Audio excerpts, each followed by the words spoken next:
আজান হয়ে গেছে, দেরি করতে চাই না, চল তুই আয়। আর দোস্ত আজ স্কুলে স্যার যা বকা দিল, পুরো ক্লাসের সামনে দাঁড় করিয়ে রাখ। কেন করিস নাই কেন?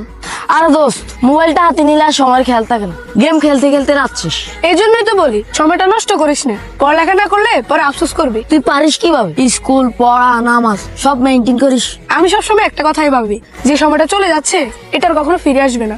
ইস, যদি অন্য নবীর উম্মত হতাম তাহলে তো হাজার হাজার বছর হায়াত হতাম, সময় নিয়ে টেনশন করা লাগতো না। কি বলছিস এসব? যেখানে অন্যান্য নবীগণ আমাদের নবীর উম্মত হতে আগ্রহী ছিলেন, সেখানে এটা তুই কিভাবে বলিস? তওবা কর। আচ্ছা আচ্ছা সরি। সাবধান, কথাবার্তা বলতে বুঝে শুনে বলবি। কি ব্যাপার নাহিদ, এখানে একা একা বসে কি ভাবছো? ভাইয়া একটা কথা মনে হতে খুব নাড়া দিচ্ছে। কি সেটা? আগের নবীর উম্মতরা অনেক বছর বাঁচত, শত শত বছর, হাজার হাজার বছর বাঁচত, কত নামাজ, কত ইবাদত, কত না আমল করতো।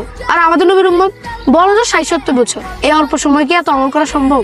আমরা কি কখনো তাদের মতো মর্যাদা অর্জন করতে পারবো? নাহিদ, আল্লাহ সুবহানাহু ওয়া তাআলা অত্যন্ত দয়ালু। তিনি আমাদেরকে হায়াত কম দিয়েছেন ঠিকই, কিন্তু তিনি আমাদের জন্য বিশেষ সুযোগ রেখেছেন, যেটা আর পূর্ববর্তী কোনো উম্মতদেরকে দেন নাই। কি সে সুযোগ?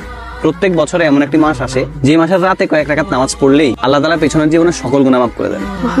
রাসূলুল্লাহ সাল্লাল্লাহু আলাইহি সাল্লাম বলেছেন, যে ব্যক্তি ঈমানের সাথে সওয়াবের আশায় রমাদানে কিয়ামুল লাইল আদায় করে, আল্লাহ তাআলা তার পেছনের সকল গুনাহ মাফ করে দেন। শুধু তাই নয়, রাসূলুল্লাহ সাল্লাল্লাহু আলাইহি সাল্লাম আরো বলেন, যে ব্যক্তি ঈমান ও সওয়াবের আশায় রমাদানের রোজা রাখে, আল্লাহ তাআলা তার পেছনের সকল গুনাহ মাফ করে দেন। এখানেই শেষ নয় নাহিদ, আল্লাহ তাআলা এই মাসে এমন একটি রাত দিয়েছেন, এমন একটি রজনী দিয়েছেন, যেটা হাজার মাসের চেয়ে উত্তম। সেই রাতটি হচ্ছে শবে কদর।